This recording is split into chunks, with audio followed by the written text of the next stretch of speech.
পবিত্র রবিউল আউয়াল মাস চলছে। মুসলিমদের জন্য মাসটি অত্যন্ত গুরুত্ব বহন করে।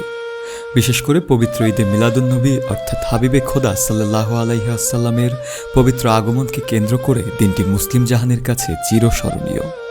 ধর্মীয় দিক থেকে হজরত মুহাম্মদ সাল্লাল্লাহু আলাইহি ওয়াসাল্লামকে অনুসরণ করা মুসলিমদের দায়িত্ব এবং ধর্মীয় নির্দেশ হলেও অনেক অমুসলিম এবং ভিন্ন জাতির নেতৃত্বদানকারী লোকেরাও নানা সময়ে মহান এই পয়গম্বরের মহানুভবতার কথা ঘোষণা করে এসেছেন।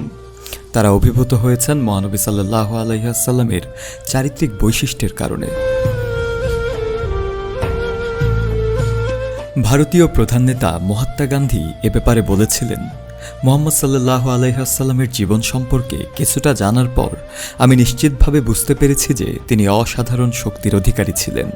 তার নিঃস্বার্থতা, সাহসিকতা ও নির্ভীকতা অতুলনীয়।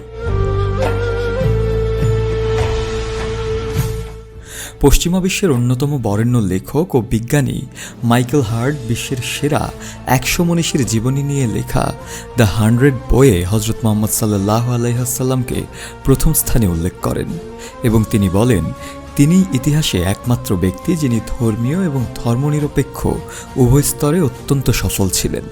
পাশাপাশি তিনি আরও আক্ষেপ প্রকাশ করে বলেন, আমি খ্রিস্টান হিসেবে এই বইয়ে প্রথম স্থান আমার ধর্মীয় আদর্শ হজরত ঈসা আলাইহিসসালামকে দিতে চেষ্টা করেছিলাম, কিন্তু হজরত মুহাম্মদ সাল্লাল্লাহু আলাইহি ওয়াসাল্লামের চারিত্রিক বৈশিষ্ট্যকে আমি কোনোভাবেই প্রথম স্থানে না রেখে পারিনি। বিশ্বখ্যাত ফরাসি ইতিহাসবিদ ল্যামার্টিন রাসূল সাল্লাল্লাহু আলাইহি ওয়াসাল্লামের জীবন এবং কীর্তি সম্পর্কে লিখেন।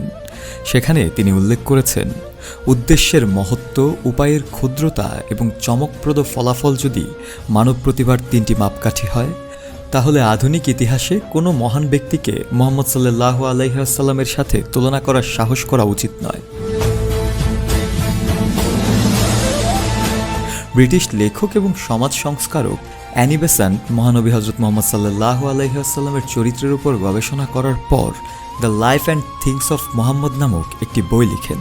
সেই বইয়ে তিনি উল্লেখ করেন, যদি কেউ আরবের এই মহান নবীর জীবন ও চরিত্র অধ্যয়ন করে, তার শিক্ষা এবং কিভাবে তিনি জীবনযাপন করতেন তা দেখে, সেই মহান নবীর প্রতি শ্রদ্ধা ছাড়া আর কিছুই অনুভব করা অসম্ভব।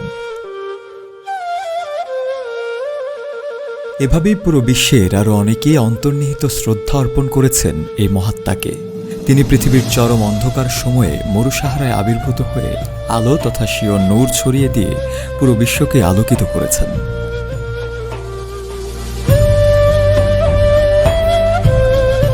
শফিউল মাওলা, কালের কণ্ঠ।